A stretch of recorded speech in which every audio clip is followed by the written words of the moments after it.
MMU.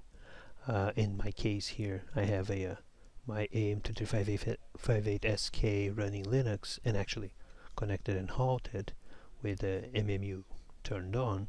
You can actually take a look at how the MMU is configured by means of a few commands that are passed via the script console that you can actually access. Let me just expand this a little. And for instance, these commands to inspect that are always start with the word ptv. So basically these are all the commands that you have. And for instance, you can find a help for a specific command. In this case, I'm going to take a look at the mapping of a specific virtual address, and he tells me that this virtual address is nothing mapped physically, but it gives me a little bit of other information about the configurations of the translation tables. For instance, I can also take a look at reverse lookup, which means that I'm going to take a look at the physical address and see how it is virtually configured. And in this case, the physical address, which is 8 million,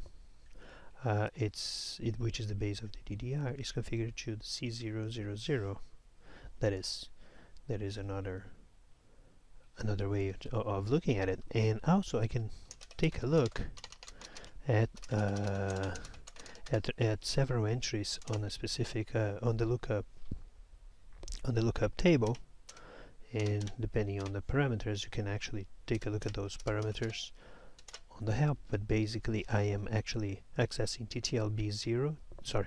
TTBR0 as mentioned above, and I'm going to actually take a look at the L2, the 16 first entries of L2 page entries.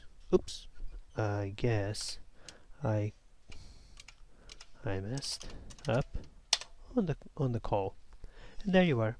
You have all the entries. In this case, they start with 8 through E. All the configured entries for L2 memory. This and more, you can actually take a look at a specific Wiki page as well on that talks about it, and it mentions all the APIs and the procedure that I followed on the short